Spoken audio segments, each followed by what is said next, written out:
November 11ஆம் தேதி இந்த வழக்கில் நானே ஆஜராகி என்னுடைய தரப்பு வாதங்களை டிஎம்கே ஃபைல்ஸ்ல இருந்து ஆரம்பித்து திரு டி.ஆர். பால் அவர்களை பற்றி அந்த வழக்கு அவர் சம்பந்தப்பட்டது அதையெல்லாம் கூட அந்த வாதத்தை நாங்கள் முன்வைக்க இருக்கின்றோம். நிச்சயமாக நீதி வெல்லும் என்கின்ற முழு நம்பிக்கை இருக்கு. டிஎம்கே ஃபைல்ஸ் வெளியிட்ட விவகாரத்தில் தனது மீது கொடுக்கப்பட்ட மான நஷ்ட வழக்கை தானே தனது தரப்பு வாதத்தை முன்வைக்க உள்ளதாக பாஜக முன்னாள் மாநில தலைவர் அண்ணாமலை செய்தியாளர் சந்திப்பில் தெரிவித்துள்ளார். 2-3 குறுக்கு விசாரணை தினங்கள்ல மிகச் சிறப்பாக நம்முடைய வாதங்களை எல்லாம் எடுத்து வைத்திருக்கின்றார். குறிப்பாக சட்டத்தின்படி என்ன நமக்கு அதிகாரம் இருக்கிறது, நம்ம மேல புகார் கொடுத்திருப்பதற்கு என்ன அதிகாரம் இருக்கிறதெல்லாம் நம்முடைய பால் கனகராஜ் அவர்கள், நம்முடைய வழக்கறிஞர் அவர்கள் பேசியிருக்கின்றார். அதனால் இந்த நீதிமன்றத்தில் இன்று ஒரு மெமோ ஃபைல் பண்ணியிருக்கிறோம். அடுத்து குறுக்கு விசாரணையை இந்த வழக்கில் திரு டி.ஆர். பால் அவர்கள் என் மீது குற்றவாளியாக போட்டிருக்கிறாங்க.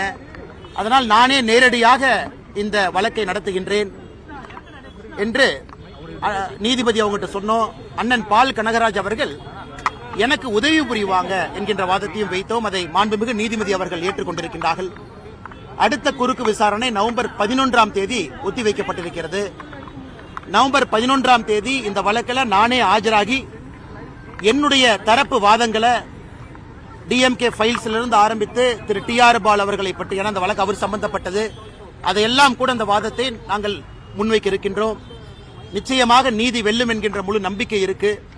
இத்தனை காலமாக ஒத்துழைத்த நம்முடைய வழக்கறிஞர் நண்பர்களுக்கு மறுபடியும் கூட ஒத்துழைப்பார்கள் என்கின்ற முழு நம்பிக்கையோடு பத்திரிகை நண்பர்களுக்கு எங்களுடைய வணக்கம் கலந்த நன்றியும் தெரிவித்துக் கொள்கின்றோம். ஏன்னா எல்லா நாளும் கோர்ட்டுக்கு வர்றீங்க, பேசுறீங்க. நான் தொடர்ந்து அதை சொல்லிக் கொண்டிருக்கின்றேன்.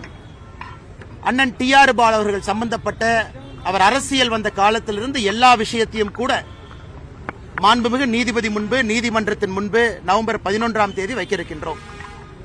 அது எத்தனை ஹியரிங் போனாலும் அது போகட்டும். அரசியல் வந்ததிலிருந்து, சம்பாதித்ததிலிருந்து, குழந்தைகளை படிக்க வைத்ததிலிருந்து, குழந்தைகள் ஒரு நிறுவனம் ஆரம்பிச்சிருக்காங்கன்னா பணம் எங்க வந்துச்சு, இதெல்லாம் கூட அவருடைய கடந்த 40 ஆண்டு காலம் அரசியல் வரலாறு 1982 முழுமையாக கோர்ட் மூலமாக தமிழக மக்கள் முன்பு வைக்க இருக்கின்றோம்.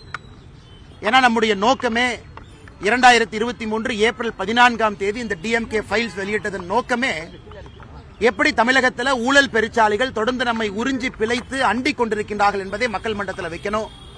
அதனால்தான் நான் இதுவரை யார் மீதும் கூட மான நஷ்ட வழக்கு தொடுக்கல. ஆனா இந்த வழக்கு யாராவது திமுகவிலிருந்து தொடுக்க வேண்டும் என்று காத்திருந்தேன். அதன் மூலமாக பல விஷயங்களை நீதிமன்றம் மூலமாக மக்கள் மன்றத்தில் வைக்க வேண்டும் என்று காத்துக் கொண்டிருந்தோம். அதனால் நிச்சயமாக அதை நாங்கள் தொடர்ந்து செய்வோம். அதில் எந்த மாற்று கருத்தும் இல்லை. இதை தாண்டி நம்முடைய செய்திகளை உள்ளது உள்ளபடி தெரிந்து கொள்ள ரெஃப்ளெக்ட் நியூஸை சப்ஸ்கிரைப் பண்ணுங்க.